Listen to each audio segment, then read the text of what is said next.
समझ में आया? कोई कोई व्यक्ति मानो बचपन से दुखी है या किसी का आगंतुक दुख है, उन दुख को पहले याद करेंगे सोच सोच के, हरि नाम करते हुए, और फिर एकदम से भगवान की तरफ चिंता जाएगा, फिर सोचेगा भगवान की सेवा होनी चाहिए, मेरे को भगवान की सेवा करनी चाहिए, और फिर रोने लगेंगे बहुत तेज तेज, और फिर अपने आप में सोच लेगा मेरे तो भक्ति है। समझ में आया? पर वो भक्ति नहीं, वो छल है। वो क्या है? छल है। वो अश्रु भी छल है, उसको पता नहीं चलेगा। वो भगवान के लिए रोया ही नहीं। सबसे बड़ी बात तो ये है, वो किसके लिए रोया? नहीं आया समझ में? और रोने का लय जब चढ़ जाता, एक बार होता है ना, रोने का एक लय चढ़ जाता है, और चढ़ता है तो फिर रोता ही चला जाता है। कुछ कुछ लोग नहीं होता ऐसे। तो जब लय चढ़ता है रोने का, फिर रोते चले जाएंगे, रोते चले जाएंगे, और फिर सोचे, फिर उस समय भी कभी कभी सोच लेगा कि हाँ भगवान की सेवा करनी चाहिए, हे प्रभु आपकी सेवा नहीं हो पा रही है। तो ऐसे करके रोते हैं कुछ कुछ लोग। तो वो सब भाव में गिनती नहीं आएगा, वो छाया भाव में भी गिनती नहीं आएगा। समझ में आया? वो एक पिछल स्वभाव माना जाएगा। क्या माना जाएगा? पिछल स्वभाव माना जाएगा। हाँ, जो व्यक्ति भगवान के लिए रोएगा वो संसार के लिए रोएगा ही नहीं।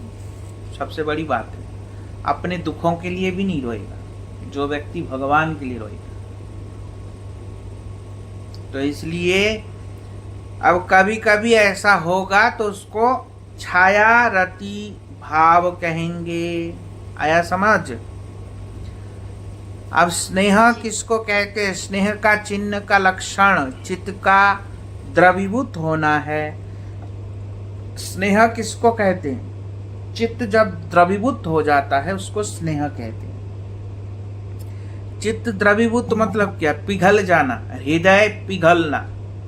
किसी के प्रति हमारा होता है ना, किसी के प्रति देखना, हृदय पिघल जाता है, हृदय गदगद हो जाता है। तो ऐसे भगवान के प्रति जब हमारा हृदय पिघलता है उसको स्नेह कहते हैं। उसको क्या कहते हैं? स्नेह। इसके भी ऊपरी अवस्था का नाम राग है। इसका जो स्नेह का जो ऊपरी अवस्था का नाम है उसका नाम क्या है? राग। हाँ, आप बता रहे हैं स्नेह। किसी के अंदर अगर भाव आ गया, भाव राग एक ही बात है। समझ में आया? तो किसी के अंदर अगर भाव है तो उसका लक्षण फिर बता रहे हैं, मतलब भगवान के प्रति प्रेम है तो बोलते हैं सम्यक ऋणी सत्वांतो ममत्ता अतिशयंकिता भावः स एव आद्रतात्मा बुद्धि प्रेम निगद्यते। मतलब जो भाव अपनी प्रथम दशा में भी चित्त की अतिशय आर्द्रता संपादन कर परमानंद की अतिशय वृद्धि करता है तथा कृष्ण के प्रति प्रगाढ़ ममता प्रदान करता है, उसी को भाव कहते हैं। उसी भाव को विद्वज्जन प्रेम भी कहते हैं। समझ में आया? मतलब कृष्ण की प्रति अतिशय ममता आएगा। ममता समझ में आया? ममता के मतलब क्या है? प्रेम। ममता का मतलब क्या है? प्रेम। कभी कभी देखना, ऐसा प्रेम होता है, बच्चे को भी खा जाने की इच्छा करता है। कोई कोई बच्चा होता है, और बच्चे होते हैं ना, तो उसको कभी कभी बहुत ज्यादा ममता जब आ जाता है ना, तो बच्चे को ऐसा लगेगा खा जाए क्या, ऐसा लगेगा, या पेट में घुसा लूं इसको, ऐसा लगेगा, लगता है ना। तो उसी प्रकार कृष्ण के प्रति ममता आएगा ऐसा प्रगाढ़। तो कृष्ण के प्रति इतना ममता आएगा, इतना ममता आएगा कि ऐसा लगेगा मैं क्या कर दूं ऐसा इसके लिए। तो ये सब दिखाई देगा। और सूखा ममता चलेगा नहीं। वो बोलेंगे बहुत प्रेम है, बहुत भक्ति है, वो सूखा ममता है, वो चलेगा नहीं। और प्रेम और भक्ति दिखाई भी देगा ना, उसके लिए उसकी क्या दिखाई देगा? सेवा। जान चली जाएगी पर सेवा नहीं जाएगा। दक्षिण भारत में एक हाथी था। दक्षिण भारत में एक हाथी था। वो हाथी रोज नदी के जल अपने सूंडों से भर के भगवान के मंदिर साफ करता था। क्या करता था?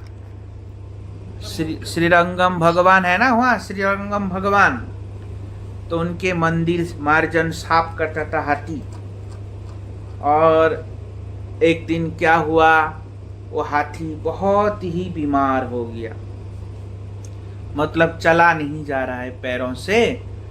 तो क्या हुआ, वहाँ मंदिर कमेटी के लोग जो हैं उन्होंने कहा इस हाथी बूढ़ा हो गया, अब इसको हम खिलाएंगे पिलाएंगे रखेंगे, बाकी इसके जगह में दूसरा हाथी हम नियुक्त करेंगे मंदिर की सेवा के लिए। नहीं समझ में आया? तो जब वो हाथी ऐसा सुना और वो भगवान के सामने जाके वो हाथी रोने लगा, हे प्रभु, मैं आज के बाद आपकी सेवा नहीं कर पाऊंगा, मेरे शरीर चल नहीं रहा है, मैं सेवा नहीं करूंगा तो मैं कैसे रहूं? इससे अच्छा तो मैं मर ही जाता तो कितना अच्छा होता। जब इस शरीर से आपकी सेवा नहीं हो पा रहा है तो मेरे शरीर रहने का मतलब ही क्या बनता है? ऐसा करके हाथी भगवान से प्रार्थना कर रहा है और वहीं प्रार्थना करते करते रोते दोपहर तक उन्होंने प्राण छोड़ दिया हाथी ने, पता है। और ये हकीकत की कथा है, कोई झूठ मूठ नहीं है। हाथी ऐसा रोते रोते वहां प्राण छोड़ दिया। इसलिए कहते हैं पशु पक्षी जुड़े पाषाण नदी तरे सुनियार जार गुण गाथा। पशु पक्षी तर जाते हैं पर हम जैसे मनुष्य तर नहीं पाते।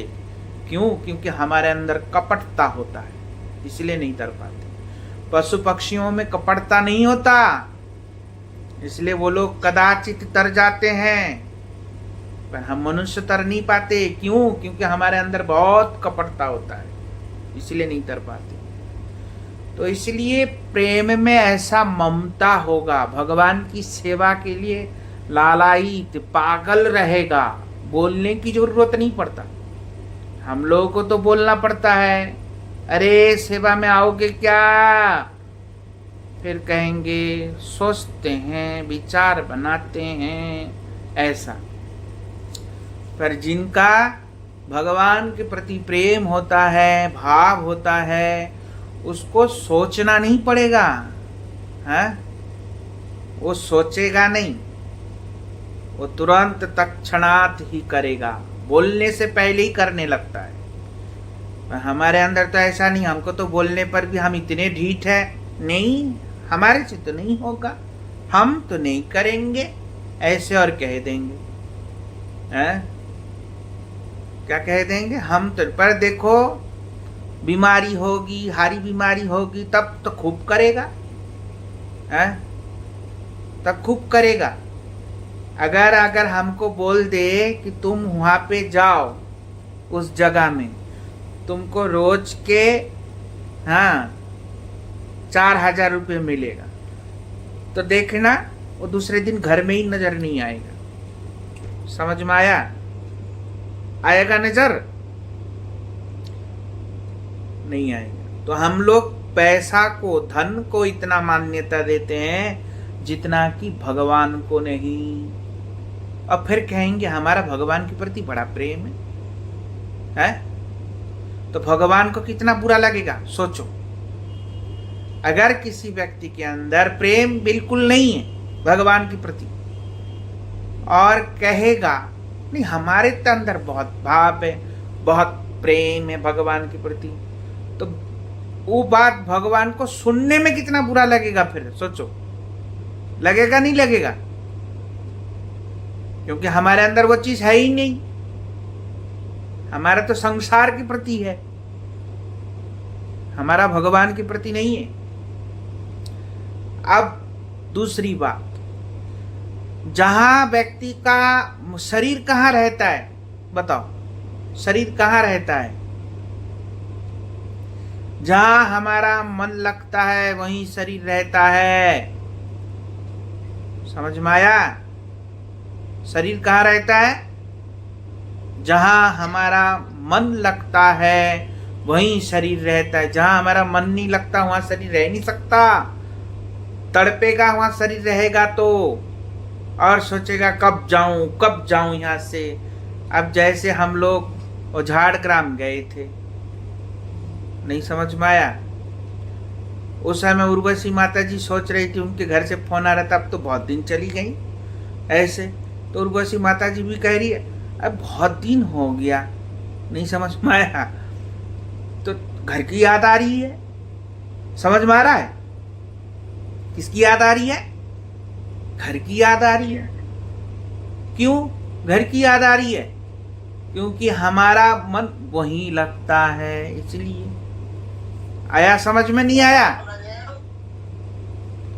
तो उसी ही प्रकार जहां हमारा मन लगता है हमारा शरीर भी वहीं भागे भागे जाता है। तो अगर व्यक्ति कोई कहेगा कि मैं भगवान को प्रेम करता हूं, तो भाई फिर भगवान के पास क्यों नहीं है तुम? है? आया समझ? क्लियर हुआ? तो इसलिए ये सब, और ये तभी पता चलेगा जब ऐसे कथा सुनेगा, नहीं तो पता ही नहीं चलेगा, भ्रम घूमता रहेगा और खाते जाओ खूब अपना अपना लड्डू फुट फुट के कि हमारी भक्ति हो रही है, हम बहुत भक्ति कर रहे हैं, हम भगवान को बहुत प्रेम करते हैं। करे जाओ, क्या फर्क पड़ता है? नहीं समझे? पर होगा कब? जब ऐसा होगा। अब प्रश्न है, कोई व्यक्ति कहे कि भगवान तो सर्वत्र है, खाली मंदिर में ही विराजते हैं क्या? कोई व्यक्ति अगर प्रश्न करे तो फिर क्या क्या जवाब दोगे? हैं? क्या जवाब दोगे? हैं? भगवान तो सब जगह में है, हमको मंदिर जाने की जरूरत ही क्या है? पहले तो ये बताओ, जरूरत है? हैं? नहीं है? क्यों जरूरत है? अब भगवान तो सब जगह में, क्यों जाएं हम फिर मंदिर? भगवान तो हमको घर में भी मिल जाएगा, मंदिर जाने की क्या जरूरत है? हैं? हम भगवान का घर में भी बहुत सुंदर साधन कर सकते हैं, भोग लगा सकते हैं, 5-5 बार मंदिर जैसे भोग लगाते हैं, सब कुछ करते हैं, सेवा पूजा, तब भी हमको मंदिर जाने की क्या जरूरत है? हम घर में ही कर रहे हैं तो भगवान की सेवा। अगर कोई ऐसा कहे तो क्या कहोगे? बोला हवा सर्वत्र है। हवा क्या है? सर्वत्र है, पर फिर भी टायर में क्यों रखते हैं? गाड़ी चलने के लिए। उसी प्रकार भगवान सर्वत्र होने पर भी मंदिर में क्यों विराजते हैं विशेष रूप से? इसीलिए क्योंकि हमारी भक्ति रूपी गाड़ी चलेगा, इसीलिए। नहीं आया समझ में? और मंदिर के भगवान में और घर के भगवान में बहुत अंतर होता है। भक्ति सिद्धांत शिला प्रभुपाद जी कहते हैं, अगर आपके पास में कोई व्यक्ति अगर ऐसा सोच ले कि हमको तो मंदिर जाने से क्या मतलब, हम घर में भी ऐसी सेवा कर रहे हैं, घर में भी भगवान की बहुत सुंदर से हम 5-5 बार भोग लगा रहे हैं, हम पूरा मंदिर जैसे सेवा कर रहे हैं, तो हमको मंदिर जाने से क्या मतलब? जरूरत नहीं। मंदिर में भी जो फल है वही घर में फल है। अगर कोई भक्त ऐसा सोच के मंदिर नहीं आता, तो भक्ति सिद्धांत श्रील प्रभुपाद जी कह रहे हैं उसका भक्ति केवल छलना मात्र है। क्या है उसका भक्ति? क्या है? केवल छलना मात्र। क्योंकि मंदिर नहीं आने से भक्ति कभी बढ़ेगा ही नहीं और भक्ति होगा भी नहीं। हाँ, ऐसा बता रहे हैं।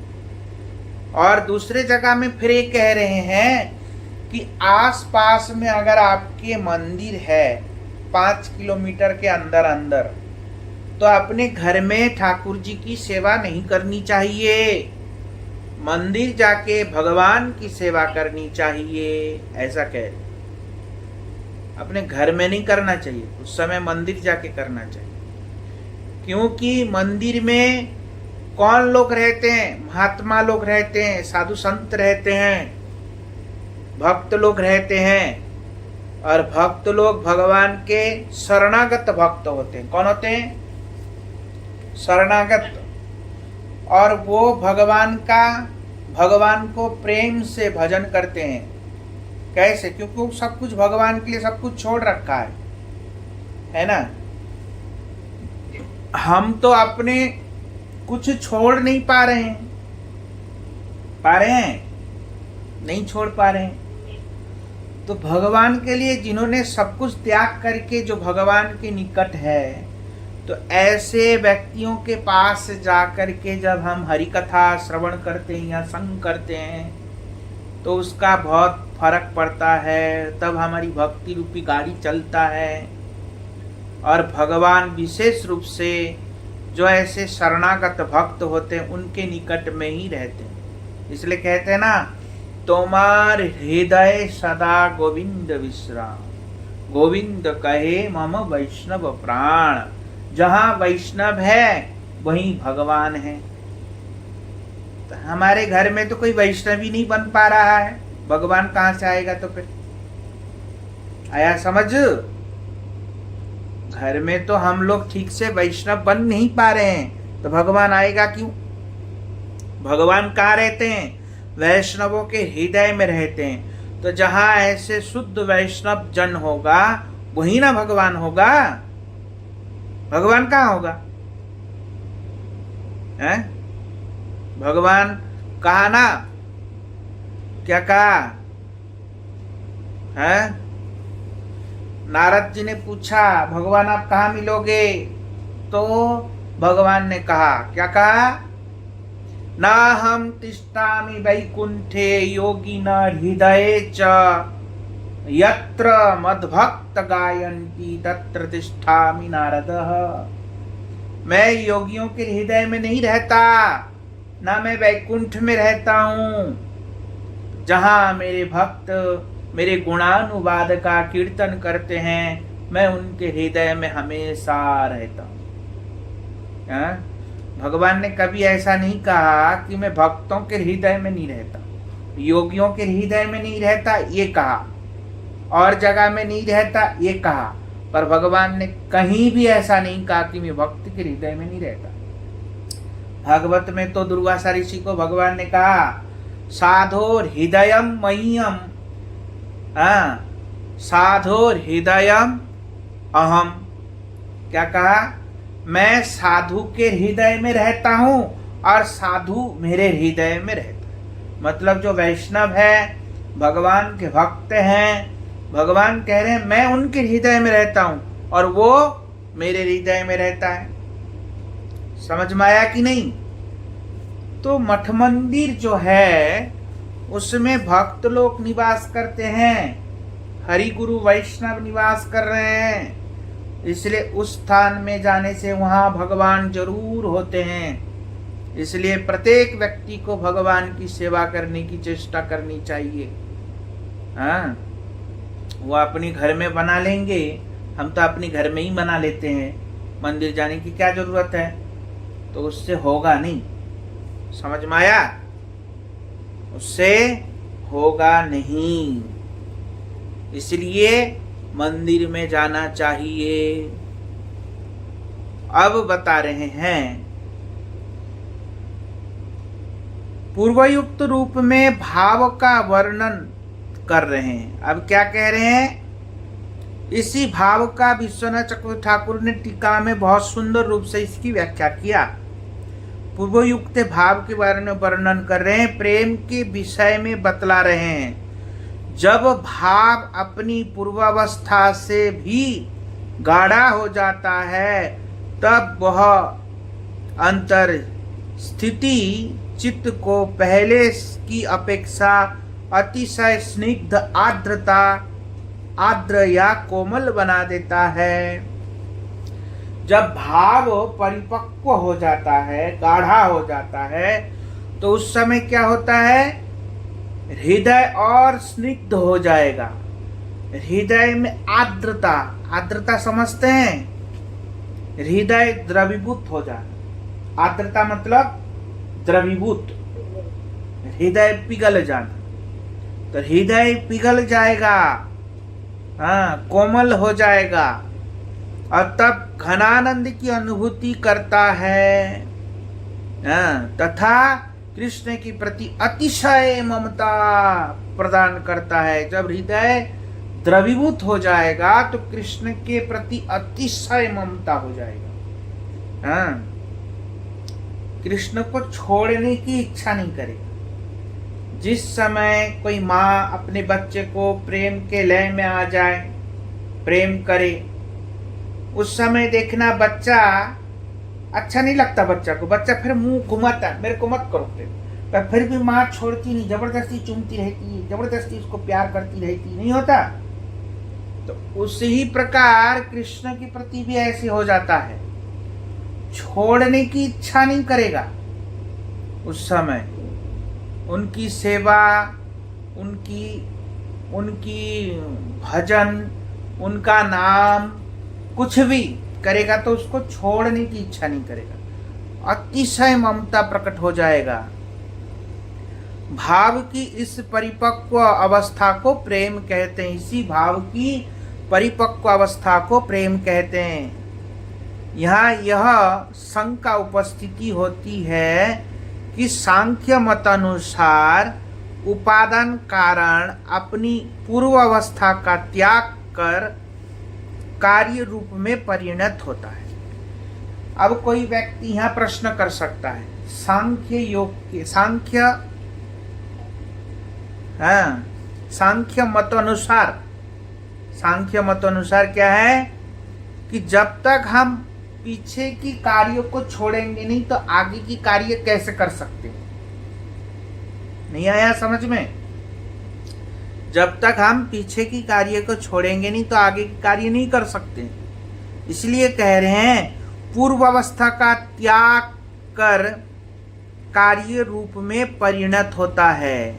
मतलब पहले हमको कोई चीज प्राप्त करने के लिए पूर्व अवस्था को त्याग करना पड़ेगा, तब जाके उसको हम प्राप्त कर सकते। तो इसी यहाँ पे उदाहरण दे रहा है, उस समय पूर्वावस्था रूप कारण नहीं रहता। जैसे गुड़ किसी विकार के योग से अपना पूर्व रूप छोड़ के खांड बन जाता है। गुड़ क्या होता है? पूर्व रूप छोड़ के खांड बनता है।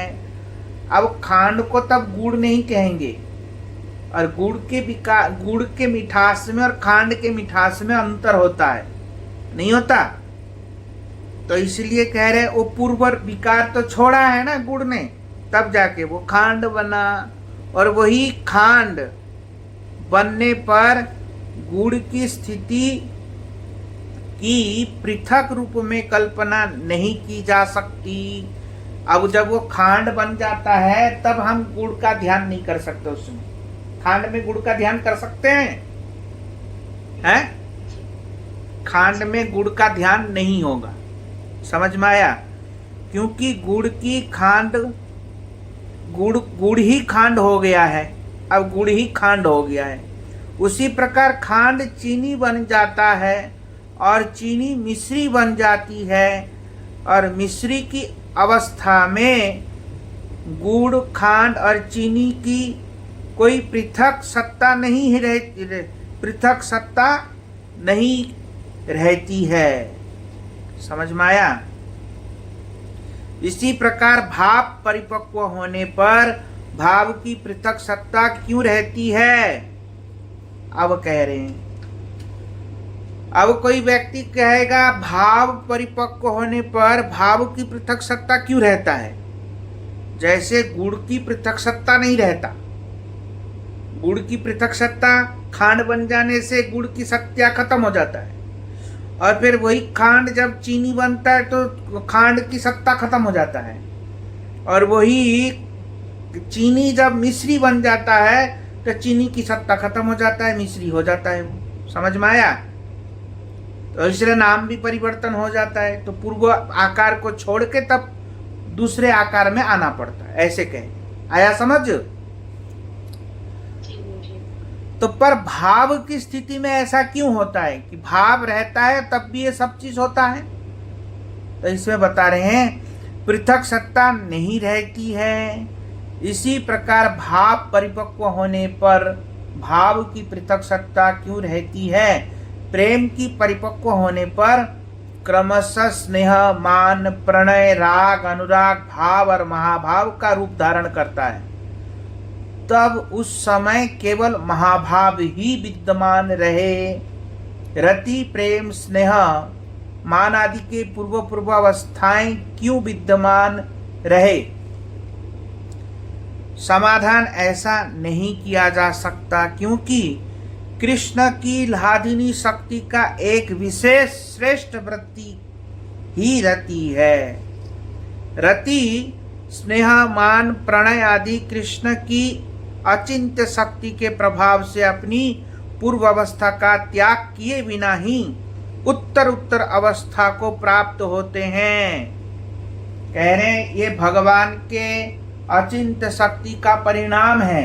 ये जो रति है ये क्या है? लाधिनी शक्ति का विशेष श्रेष्ठ वृत्ति, मतलब श्रीमती राधा रानी के विशेष श्रेष्ठ वृत्ति ही ये रति है। रति मतलब भाव। समझ में आया? हाँ, तो इसलिए ये अपनी पूर्व अवस्था को त्याग किए बिना भी आगे आगे अवस्था को भी प्राप्त कर लेता है। आया समझ? आगे आगे अवस्था को भी प्राप्त कर लेता है पूर्व अवस्था त्याग किए बिना। जैसे गुड़ की तो सत्ता ही खत्म हो जाता है, पर इनका सत्ता खत्म नहीं होता। अब इसके लिए और उदाहरण देके समझाएंगे, अभी ध्यान से सुनो। तो कह रहे हैं पूर्व अवस्था का त्याग किए बिना ही उत्तर अवस्था को प्राप्त होते हैं। हाँ, प्रत्येक की पृथक पृथक स्थिति भी अवश्य स्वीकार्य है। उदाहरण स्वरूप कहा जा सकता है कि श्री कृष्ण की बाल्य देह ही माधुर्य आदि विशेष को प्राप्त कर बाल्य अवस्था का परित्याग किए बिना पौगंड देह जाति हो जाती है, और पुनः पौगंड देह ही उससे भी अधिक माधुर्य उत्कर्ष प्राप्त होकर कैश्वर देह को हो जाती है। किस देह को हो जाता है? किशोर देह को हो जाता है।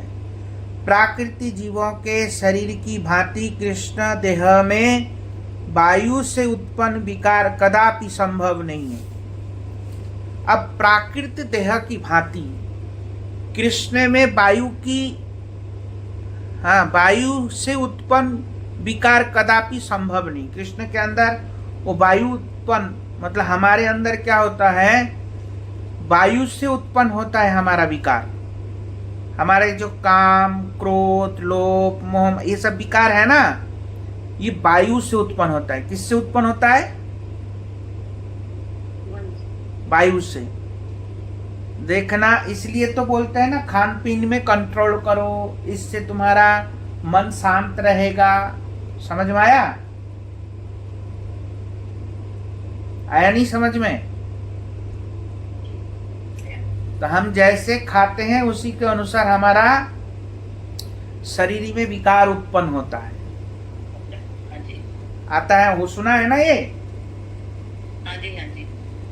तो इसलिए जैसे खाते हैं हम उसी के अनुसार विकार उत्पन्न होता है। तो खाने के बाद जब वो वायु बनता है और वायु बन के तब भाव में घुल के तब जाके वो विकार उत्पन्न करता है। तो इसलिए कह रहे हैं यहाँ पे कि कृष्ण का ऐसा नहीं है, कृष्ण का ऐसा नहीं होता कि वायु के अनुसार उनका विकार हो। कृष्ण का ऐसा, क्योंकि कृष्ण का वायु से संबंधित कुछ है ही नहीं। कृष्ण का शरीर कैसा है? अचिंत नित्य और कैशोर है। इसलिए यहाँ पे कह रहे हैं श्री कृष्ण के बाल्य, पौगंड और किशोर आदि देह और उनसे संबंधित लीलाएं सभी नित्य है। कौन बोल रहा है? म्यूट करो। तो कृष्ण का बाल्य और पौगंड और किशोर अवस्था जो है ये सब क्या है? नित्य है। और उनके संबंधित जितने भी लीलाएं हैं वो भी नित्य है, हमेशा से था, है, रहेगा और होता है। समझ में? हमेशा होता है। कृष्ण की बाल्य लीला भी हमेशा होता है, कृष्ण की रास लीला भी हमेशा होता है, कृष्ण के सखा वाली जो लीला है वो भी हमेशा होता है। सब लीला हमेशा होता है। समझ में आया? अब यहाँ पे समझा रहे हैं उसी को अच्छे से कि नित्य है, किंतु पौगंड का प्रकाश होने पर इस ब्रह्मांड से बाल्य देह अंतर्हित होकर अगले दूसरे ब्रह्मांड में प्रकट हो जाती है। अब जैसे कृष्ण पौगंड अवस्था में आते हैं, तो पौगंड अवस्था में जब आते हैं तो उनका जो बाल्य शरीर है, जो बाल्य शरीर था, तो क्या वो फिर चला जाएगा? बोलते नहीं। उनका बाल्य शरीर जहाँ पे और वृंदावन है, मतलब भगवान के अनंत करोड़ ब्रह्मांड है ना, तो अनंत करोड़ ब्रह्मांड में जहाँ भौम वृंदावन है, प्रकाश हुआ है, जहाँ वहाँ जशोदा मैया नंद बाबा फिर प्रकट हो गई हैं, तो वहाँ पे फिर कृष्ण बाल्य लीला शुरू कर देता है। समझ में आया? और मानो इस वृंदावन में, मतलब हम जिस ब्रह्मांड में हैं यहाँ पे भी एक वृंदावन है मान लो, और इस वृंदावन में कृष्ण पौगंड अवस्था में आया, तो अन्य ब्रह्मांड में कृष्ण क्या करते हैं? बाल्य लीला शुरू कर देता है। आया समझ में? है? तो उसका बाल्य लीला खत्म नहीं हुआ, कृष्ण का बाल्य लीला खत्म नहीं हुआ, दूसरे ब्रह्मांड में बाल्य लीला चालू हो गया और इस ब्रह्मांड में पौगंड लीला चल रहा है। अब फिर पौगंड लीला को पार करके किशोर लीला में प्रवेश करता है कृष्ण। समझ में आया? जी गुरु जी। तो इसलिए जैसे इस ब्रह्मांड में क्या कह रहे हैं, जैसे बाल्य लीला भी दूसरे ब्रह्मांड में पहुंच जाती है, इसलिए भौम वृंदावनीय प्रकट प्रकाश में जहाँ बाल्य लीला आरंभ होती है वहीं बाल्य देह भी प्रकट हो जाती है।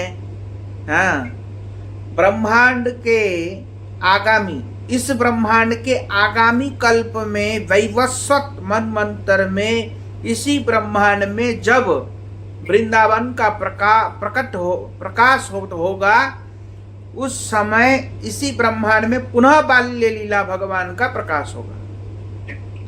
समझ में आया? कौन से मनमंत्र में? इसी ब्रह्मांड में, हम जिसमें हैं इस ब्रह्मांड में, वैवस्वत मनमंत्र में। जब वैवस्वत मनमंत्र आएगा उस समय फिर भगवान यहाँ पे बाल्य लीला प्रकाश करेगा, यहाँ पे भी दोबारा। नहीं समझ में आया? तो इसलिए अभी जहां भगवान के ब्रह्मांड है और उन ब्रह्मांड में कृष्ण लीला कर रहे हैं अभी भी। इसलिए मैं कह रहा था ना, जब भाव देह को प्राप्त करते, मतलब चिन्मय देह को प्राप्त करेंगे, प्रेम आ जाएगा, उस समय भावावस्था इस जगत में भावावस्था तक ही रहता है। उसके बाद भाव ये शरीर त्याग करके जहाँ कृष्ण लीला करता है जिस ब्रह्मांड में, उस ब्रह्मांड में उसका प्रवेश होके उसी वृंदावन में उसका जन्म होता है, भौम वृंदावन में। समझ में आया?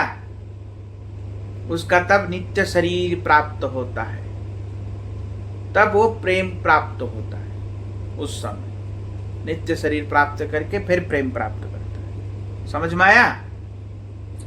तो इसी प्रकार कह रहे हैं। तो इसीलिए कृष्ण का लीला हमेशा सब जगह में चल रहा है, अभी भी चल रहा है। किसी ना किसी ब्रह्मांड में कृष्ण की पौगंड लीला हो रहा है, किसी ब्रह्मांड में कृष्ण की किशोर लीला हो रहा है, किसी ब्रह्मांड में कृष्ण की बाल्य लीला हो रहा है।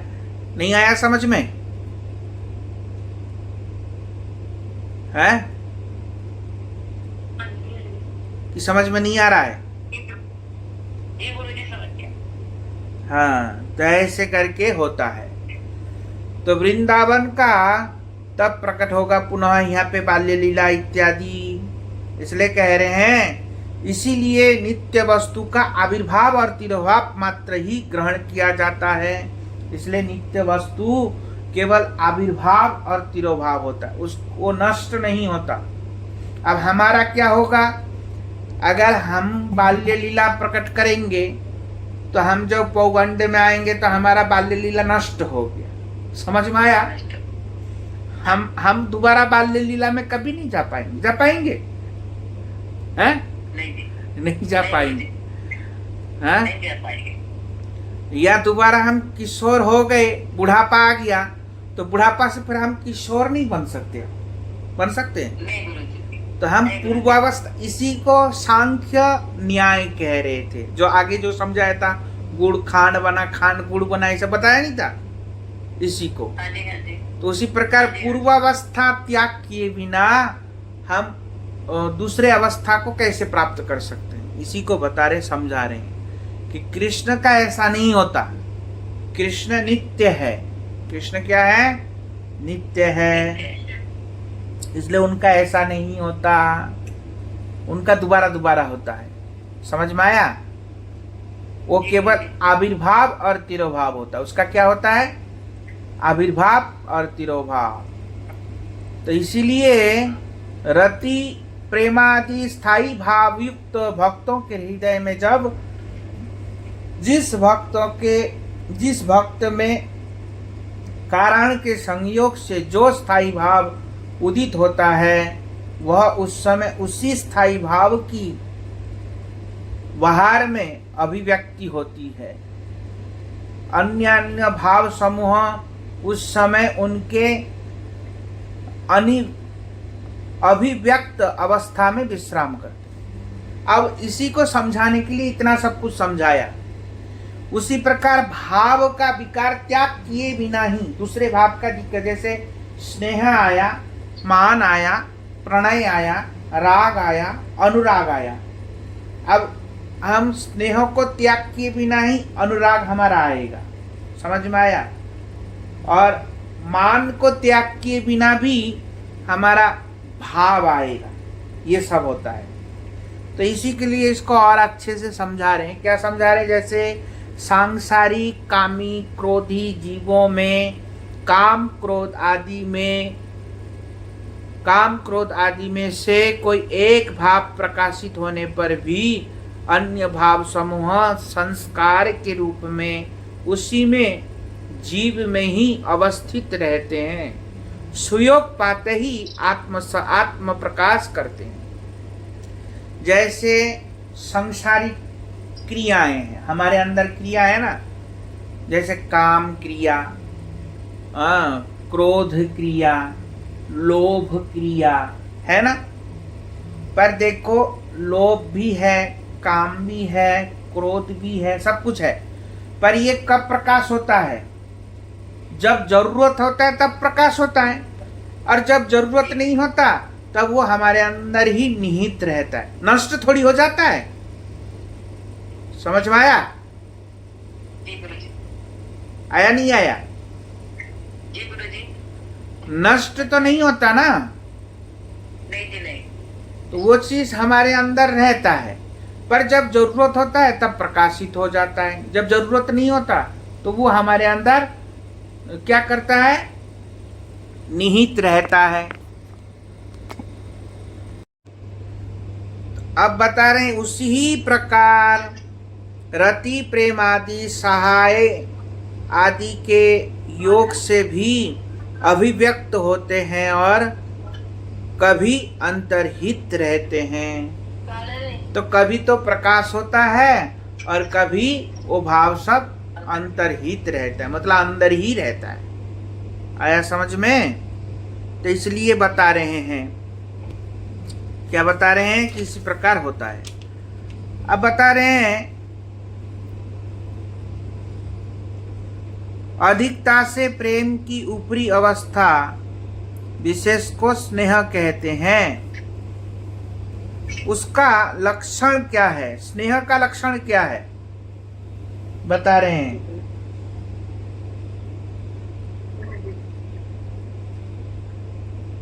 स्नेह का लक्षण है निविड़ स्नेह। उसके ऊपरी अवस्था का नाम प्रणय होता है। जो स्नेह है, पहले बताया ना, स्नेह मान प्रणय नहीं बताया, तो बता रहे हैं इसमें स्नेह किसको कहते हैं? स्नेह के निविड़ स्नेह, उसके ऊपरी अवस्था का नाम प्रणय होता है। जैसे स्नेह का ऊपरी हिस्सा जो होता है उसको प्रणय कहते हैं। क्या कहते हैं? प्रणय। प्रणय का चिन्ह का मतलब क्या है? प्रणय चिन्ह, प्रणय का मतलब क्या है? गाढ़ विश्वास। क्या है? प्रगाढ़ विश्वास। प्रणय का मतलब क्या है? प्रगाढ़ विश्वास। हाँ, तो प्रणय का चिन्ह गाढ़ विश्वास है। गाढ़ विश्वास समझ में आया? अब बता रहे हैं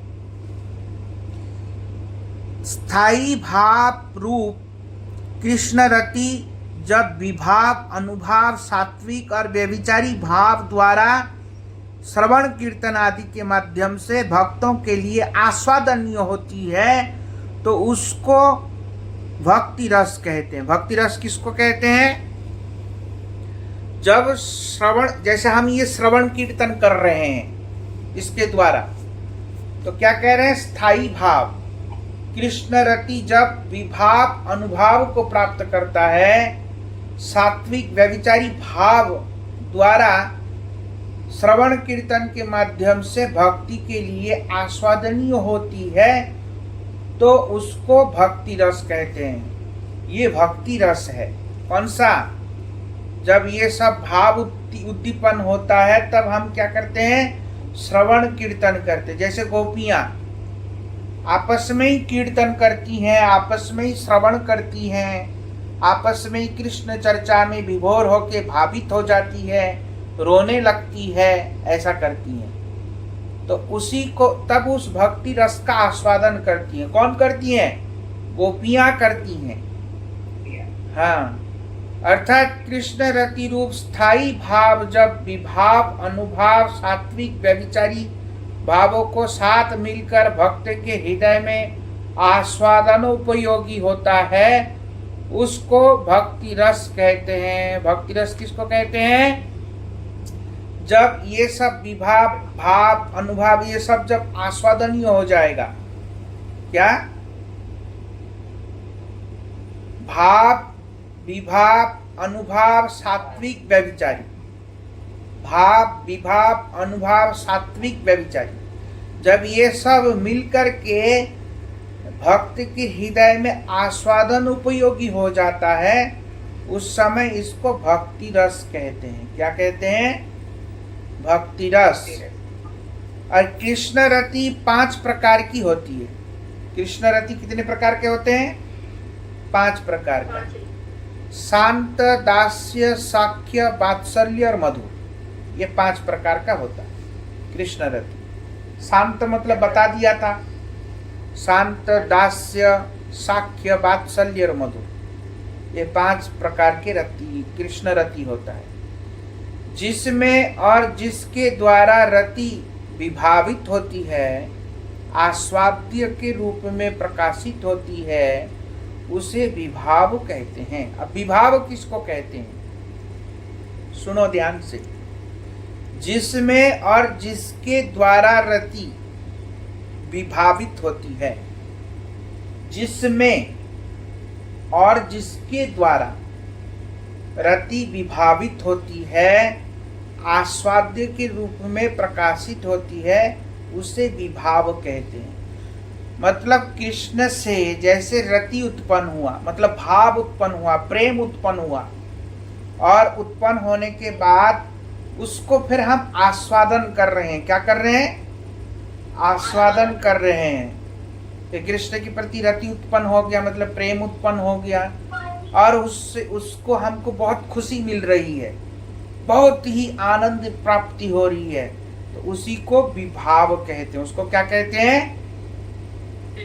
विभाव कहते हैं। अब ये विभाव भी दो प्रकार के होते हैं, ये पूछूंगा कल। विभाव दो प्रकार का होता है। मुझे लग रहा है बाकी लोगों को समझ में नहीं आ रहा है, इसलिए भाग जाता है। सब भाग गए। 28 लोग थे, उसमें कितने लोग भाग गए? समझ में नहीं आ रहा होगा, सुन सुन के बोर हो गया होगा। तो क्या कहे जा रहे हैं गुरुजी पता नहीं है? मुझे बहुत सुंदर पता चल रही है जी। गुरुजी लेकिन समझ नहीं आ रहा है। गुरुजी इतना आसान नहीं है ना समझना। गुरुजी बहुत मतलब बहुत ही टफ चीजें है, वो आसानी से किसी समझ नहीं आई। इसलिए बार बार सुनोगे तभी समझ में आएगा। पर गुरुजी भागना सॉल्यूशन नहीं है, वो तो समझना ही पड़ेगा। और क्या? चलो तो सुनो। आप विभाव दो प्रकार के होते हैं, आलंबन और उद्दीपन। क्या है? आलंबन और उद्दीपन। लिख लेना ये सब, आगे काम आएगा। आलंबन और उद्दीपन। हाँ, आलंबन और उद्दीपन, ये विभाव दो प्रकार के होते हैं। अब विभाव किसको कहते हैं? अभी बताया, विभाव किसको कहते हैं? जिसके द्वारा प्रेम उत्पन्न होता है और वो उसका स्वादन भी जैसे भक्त करता है, तो हाँ। वही विभाव होता है। हाँ, तो विभाव है। और विभाव भी दो प्रकार के होते हैं, आलंबन और उद्दीपन। समझ में आया? अब बता रहे हैं, विभ्यात्य ही रत्या दीर्यत्र येन विभाव्यते विभावो नाम सद्विधालंबन उद्दीपनात्मकः। क्या कह रहे? अर्थात जिसमें भक्त आदि के विषय में और जिस हेतु के द्वारा रति विभावनीय अर्थात आस्वादनीय होती है, उसे विभाव कहते हैं। आलंबन और उद्दीपन भेद से भाव दो प्रकार का होता है। आलंबन और उद्दीपन भाव से भाव कितने प्रकार के होते हैं? दो प्रकार के होते हैं। अर्थात अंतःचित्त स्थित भावों का बोध कराने वाले बाहर के विकार की भांति प्रतियान क्रियाओं को अनुभाव कहते हैं। जैसे अंतर्स्थित चित्त और बाहर के विकारों को देख करके अंदर में क्रिया होता है। जैसे कृष्ण की कोई लीला देख लिया, या कृष्ण स्थली में गया और कृष्ण स्थली में जा करके हमको कृष्ण के यह मोर पंख दिख गया, और मोर पंख दिख के ओहो ये तो मेरे कृष्ण के मोर पंख है, और उसी में ही वो खो जाए, उसमें डूब जाए, उसी में उसको संपूर्ण कृष्ण लीला में वो घुस जाए, उसी को क्या कहते हैं? अनुभाव। क्या कहते हैं? समझ में आया? अनुभाव किसको कहते हैं?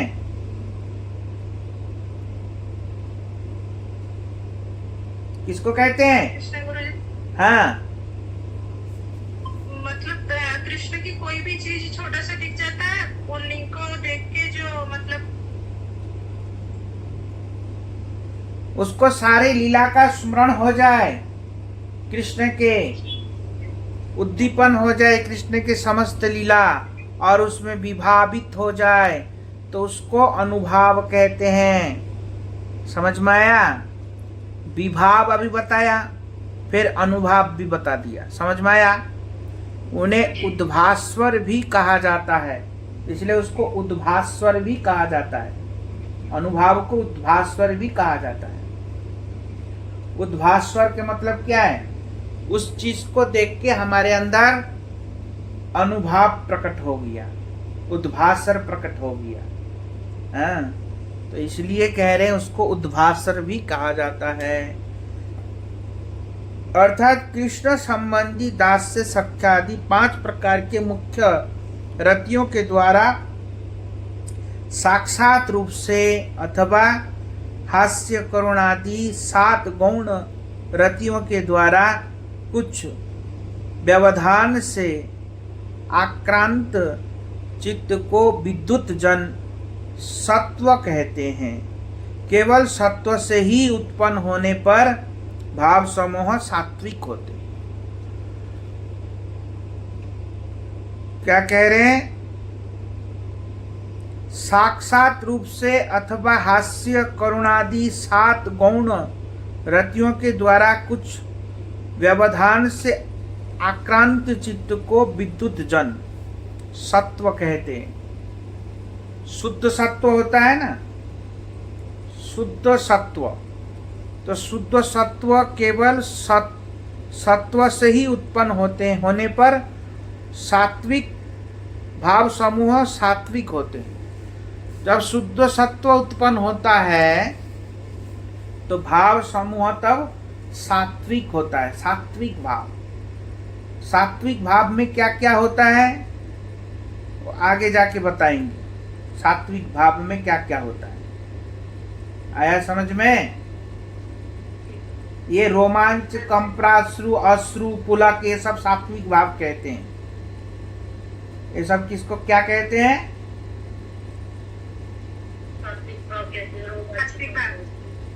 सुना है पहले? नहीं सुना? जी गुरुदेव, वो सुना है, गुरु ग्रंथ में है। हाँ, उसको सात्विक भाव कहते हैं। जिसमें रति विभावित होती है उसे आलम्बन विभाव कहा जाता है। देखो, जिसमें रति विभावित होती है, जिसमें रति विभावित होती है उसे आलम्बन विभाव कहा जाता है। अभी बताया था ना, विभाव 2 प्रकार के हैं, आलम्बन और उद्दीपन, बताया था ना। उसी को बता रहे हैं। जिसमें रति विभावित होती है मतलब जिसमें मतलब क्या है? जिसमें व्यक्ति, जिसमें कौन हो गया? जिसमें व्यक्ति हो गया। जिसमें मतलब जिसके हृदय में विभावित होती है, जिसके हृदय में भाव प्रकट होकर के विभावित होता है, उसी को आलम्बन कहा जाता है। उसको क्या कहते हैं? आलम्बन। और जिससे रति विभावित होती है उसे उद्दीपन कहा जाता है। अब बता रहे हैं, जिससे रति उद्दीपन होता है, जिससे, किससे? जैसे कृष्ण के कोई वस्तु से रति उद्दीपन होता है, उसको क्या कहते हैं? उद्दीपन। समझ में आया? आलम्बन और उद्दीपन मतलब एक तो हो गया हृदय से स्वयं से प्रकटित हो रहा है, उसको आलम्बन कहते हैं, और एक होता है कोई चीज को देख के उत्पन्न हो रहा है तो उसको उद्दीपन कहते हैं। समझ में आया? आलम्बन और उद्दीपन क्लियर हुआ? हाँ जी गुरु जी, क्लियर हो गया। हाँ, तो आलंबन और उद्दीपन होता है। अब आलंबन विभाव भी दो प्रकार के होते हैं। आलंबन विभाव भी दो प्रकार के होते हैं। समझ में आया? है? लिखते रहे ना, नहीं तो भूल के सब, हाँ, चूल्हा कुआं खाक हो जाएगा सब। आलंबन विभाव भी दो प्रकार के होते हैं। एक विषय आलंबन और एक आश्रय आलंबन। जिसके प्रति रति होती है उसे विषय आलंबन तथा जो रति के आधार होते हैं उसे आश्रय आलंबन कहते हैं। समझ में आया? कृष्ण रति के श्री कृष्ण ही विषय आलंबन है। अब कृष्ण कौन है? विषय आलंबन है। कृष्ण कौन है? विषय आलंबन। तथा भक्त समूह आश्रय आलंबन है। भक्त समूह क्या है? आश्रय आलंबन है।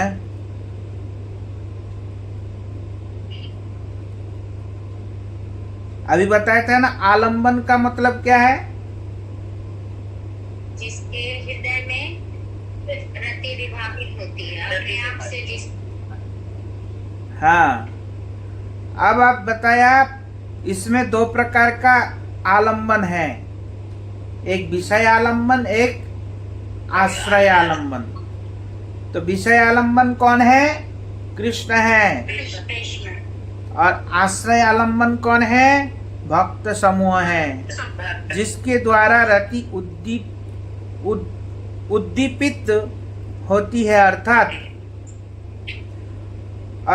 वस्त्र अलंकार, बसंत ऋतु, यमुना पुलिन, कुंज, गो, मयूर आदि को जो वस्तुएं श्री कृष्ण का स्मरण करा देती हैं उन्हें उद्दीपन विभाव कहते हैं। समझ में आया?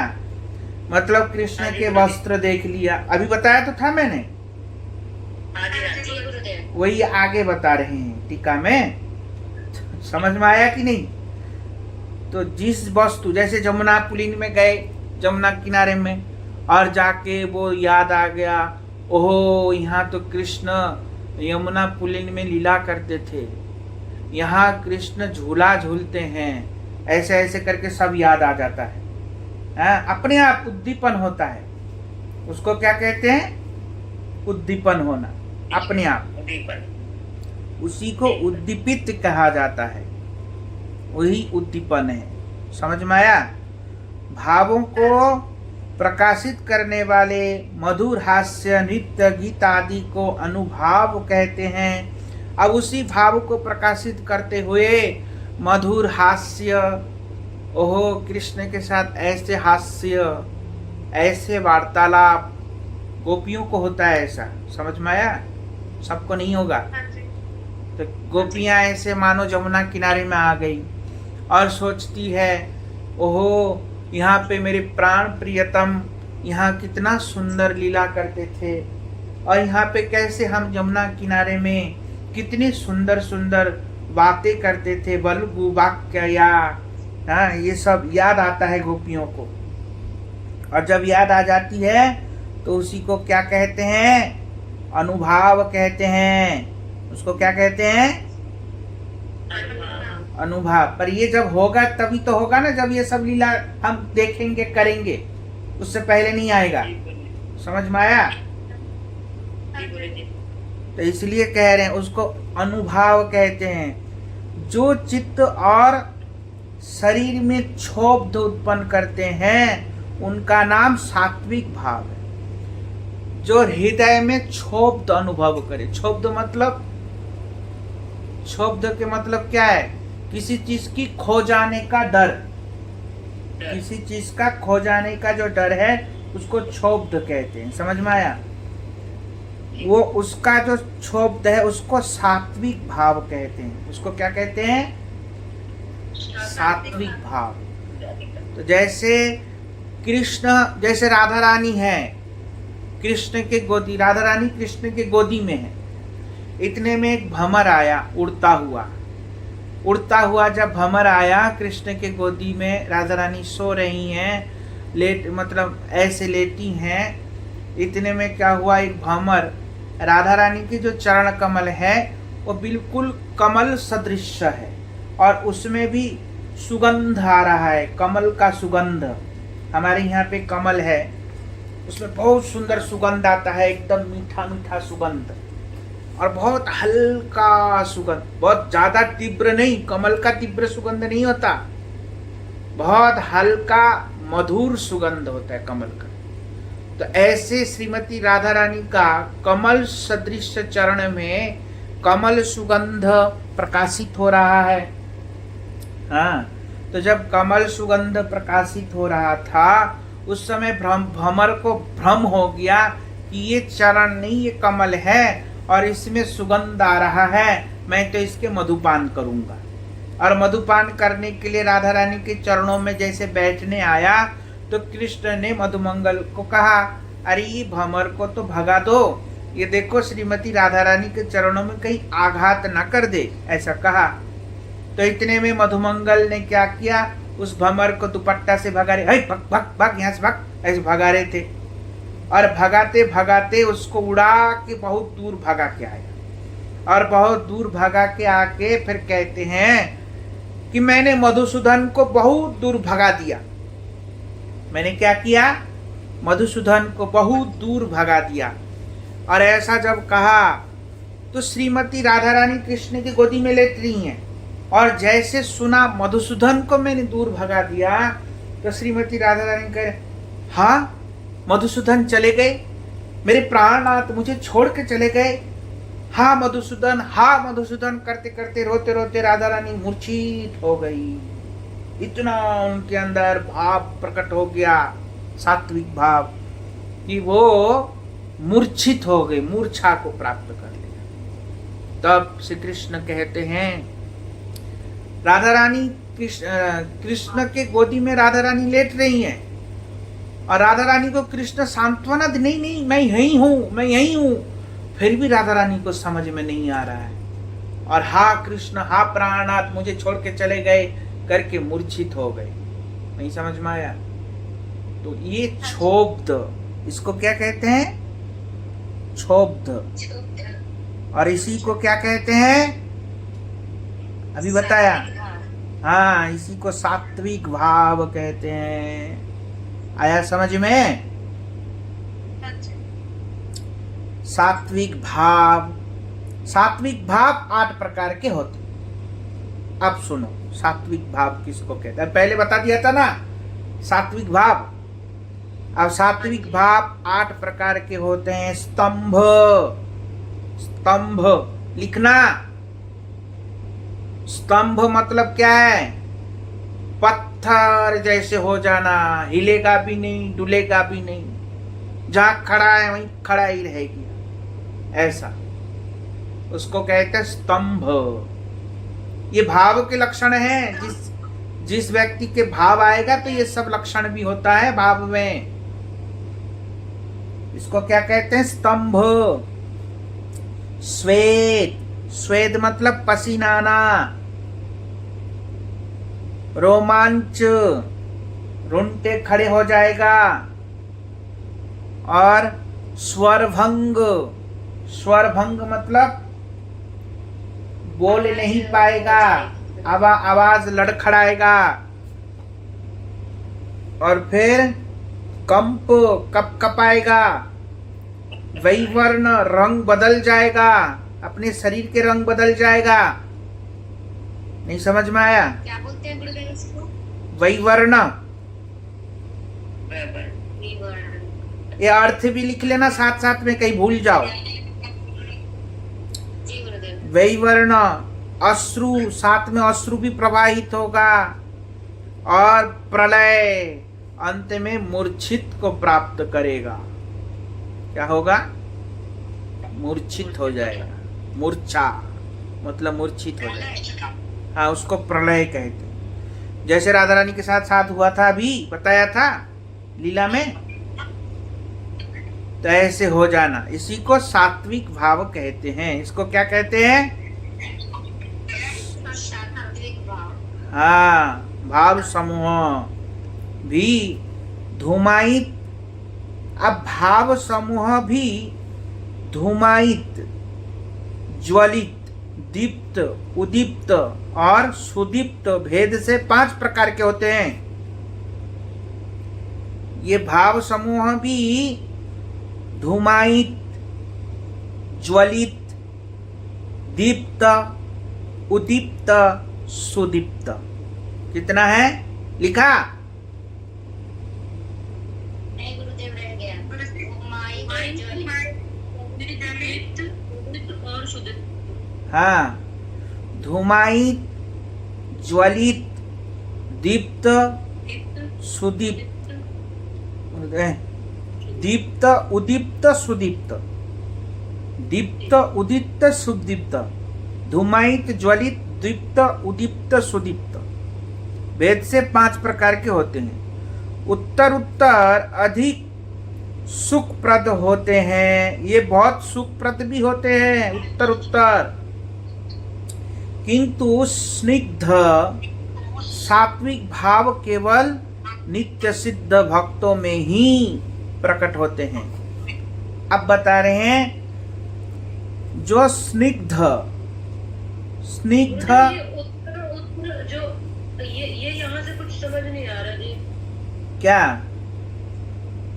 जो आपने बताया ना कि ये 5 प्रकार के जो होते हैं, उत्तर उत्तर उत्तर अधिक सुखप्रद होते हैं। ये बहुत ज्यादा सुखप्रद होते हैं ये सब भाव जो है, दीप्त उदीप्त जो बताया अभी। गुरुदेव फिर उत्तर उत्तर मतलब उत्तर उत्तर मतलब बढ़ चढ़ के। बढ़ चढ़ के। हाँ, बढ़ चढ़ के सुखप्रद होता है ये, परमानंद की अनुभूति होती है ये। समझ में आया? अच्छा जी। हाँ जी, हाँ जी। किंतु स्निग्ध सात्विक भाव केवल नित्य सिद्ध भक्तों में ही प्रकट होते हैं। अब बता रहे हैं जो स्निग्ध सात्विक भाव है वो केवल नित्य सिद्ध भक्त में प्रकट होते हैं। जात रति अर्थात जिनमें रति उदित हो गई है, भक्तों में सात्विक भाव को दिग्ध भाव कहा जाता है। जिनमें रति उत्पन्न हो गया उसको जातरति कहते हैं। उसको क्या कहते हैं? जातरति। जिनके अंदर रति उत्पन्न मतलब भाव उत्पन्न हो गया उसको जातरति कहते हैं। लोग कहते हैं ना, संसार के लोग, भाव हो गया भाव हो गया, तो भाव के बारे में बता रहे हैं ये सब। समझ में आया? अब जो संसार में जो कह रहे हैं ना भाव से कर रहे हैं, उनको ये सब बात बता देना, भाव का ऐसा ऐसा होता है, हैं? नहीं समझ में आया? तो भक्तों में सात्विक भाव को दिग्ध भाव कहा जाता है। भक्त में जो सात्विक भाव होता है उसको दिग्ध भाव भी कहते हैं। अजात रति व्यक्तियों में कदाचित ये भाव समूह दिखने पर उन्हें रुक्ष कहा जाता है। समझ में आया?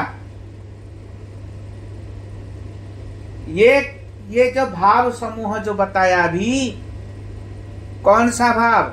ये जो स्निग्ध सात्विक भाव है ये केवल नित्य सिद्ध भक्तों में ही प्रकट होता है। नित्य सिद्ध भक्त मतलब क्या? जिसने साधन करके सिद्धि प्राप्त कर लिया, उनको उनके अंदर ही भाव प्रकट होगा, उसको नित्य सिद्ध कह रहे हैं। समझ में आया? जिसने सिद्धि नहीं प्राप्त किया उसके अंदर ये भाव प्रकट नहीं होगा। आया समझ में? तो इसलिए वही उसी को जातरति भी कहते हैं। जातरति भाव, जातरति भक्त के हृदय में ही ये सब भाव प्रकट होगा, अन्यथा नहीं होगा। अगर कोई व्यक्ति जातरती नहीं है, अगर कोई व्यक्ति जातरती नहीं है, मतलब जातरती नहीं हुआ, कदाचित ये भाव समूह, हाँ, ये भाव समूह दिखने पर उन्हें रुक्ष भाव कहा जाता है। उसको क्या कहते हैं? रुक्ष भाव। वो ठीक नहीं है, वो भाव नहीं है, इसका मतलब ये है, इसलिए उसको रुक्ष कहा जाता है। उसका नाम क्या धरा? रुक्ष।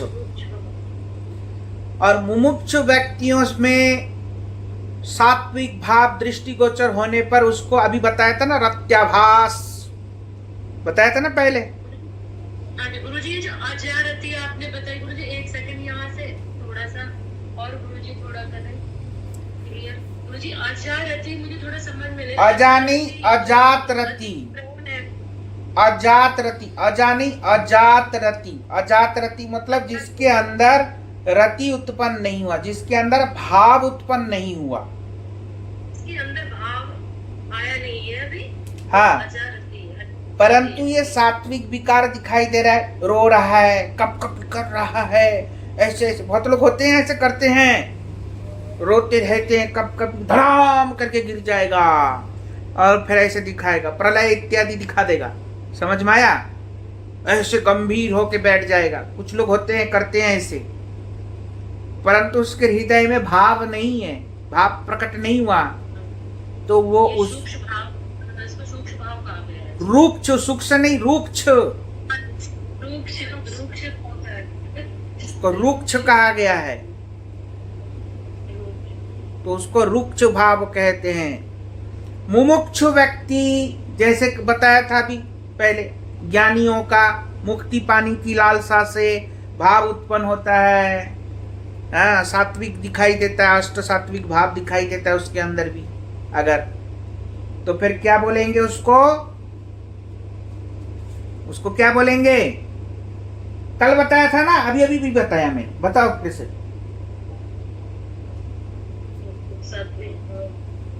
हाँ जी गुरुजी। हाँ, रत्याभास नहीं बताया था?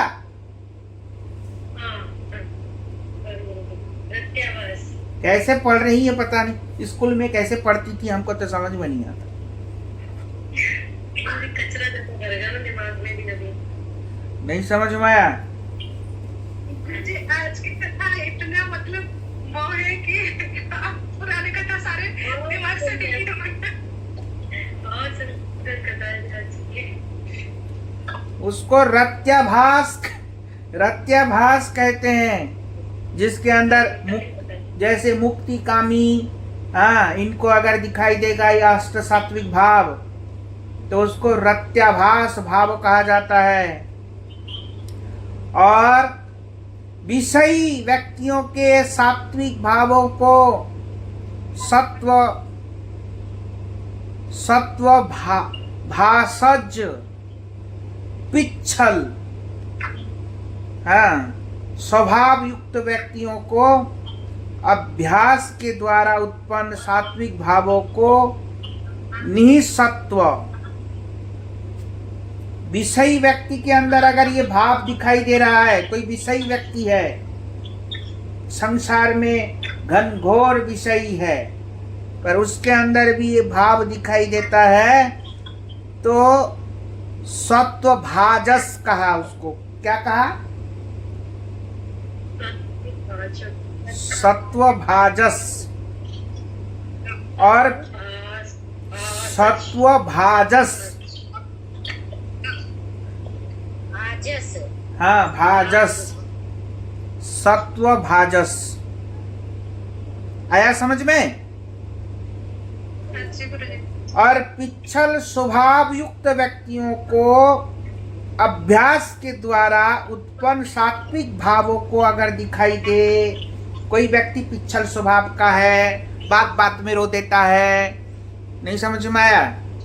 उनका स्वभाव ही है ऐसे रोना, उनका स्वभाव ही है, और वो उनके अंदर अगर ऐसा दिखाई देता है भाव समूह, तो उसको निःसत्व कहा गया।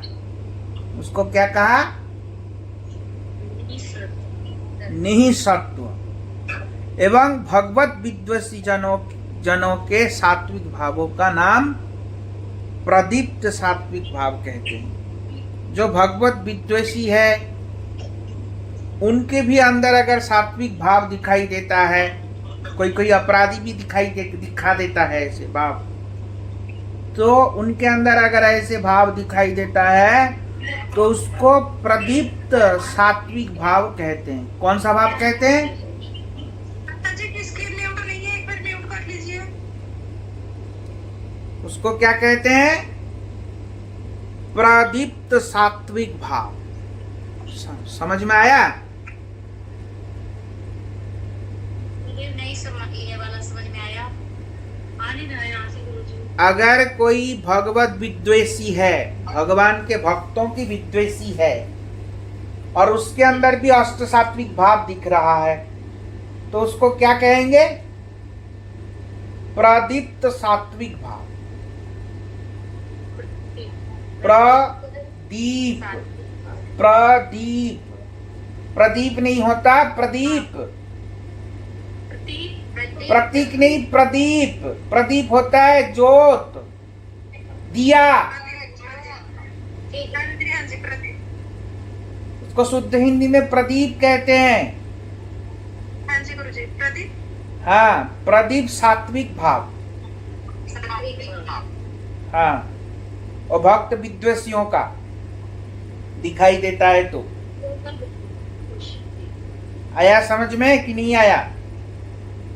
हाँ जी। इसलिए पूर्व कथित नित्य गीतादि अनुभाव समूह बुद्धि पूर्वक प्रवृत्ति वशतः सात्विक भाव नहीं होते। इसलिए यहाँ पे कह रहे हैं जो पूर्व कथित नित्य गीतादि अनुभाव समूह बुद्धि पूर्वक प्रकृति वशतः सात्विक भाव नहीं होते। इसलिए अगर कोई बुद्धि पूर्वक सोचेगा मैं भी कर लूंगा ऐसे भाव को प्राप्त, और बुद्धि से जोर लगा के और ऐसे ऐसे करने की कोशिश करेगा, तो वो उसके भाव नहीं होगा। आया समझ में? वो स्वाभाविक होगा, बुद्धि से नहीं होगा। जहां बुद्धि का काम नहीं चलेगा, जहां स्वाभाविक होता है, उसी को कहा जाएगा शुद्ध भाव। तो जहां बुद्धि पूर्वक सात्विक भाव नहीं होते, किंतु स्तंभ पुलक आदि स्वतः ही सत्व से उदित होते हैं, इसलिए उन्हें सात्विक भाव कहते हैं। जहां ये स्तंभ पुलक आदि स्वाभाविक उदित होता है। स्वाभाविक समझते हैं? अपने आप, अपने आप, कोशिश करना नहीं पड़ता, अपने आप। अभी तो हम लोग भाव आंसू लाने के लिए कोशिश करते हैं, है ना? थोड़ा इधर उधर का सोचेंगे, थोड़ा और सोचेंगे, थोड़ा और सोचेंगे, भगवान के लिए रोना चाहिए ऐसा सोचेंगे, तब जाके आंसू लाएंगे। आया समझ में? है? तो ये बुद्धि से करने से होगा नहीं, वो भाव नहीं है, वो सात्विक भाव प्रकट नहीं होगा ऐसे बुद्धि से करने से। ये कैसे होगा?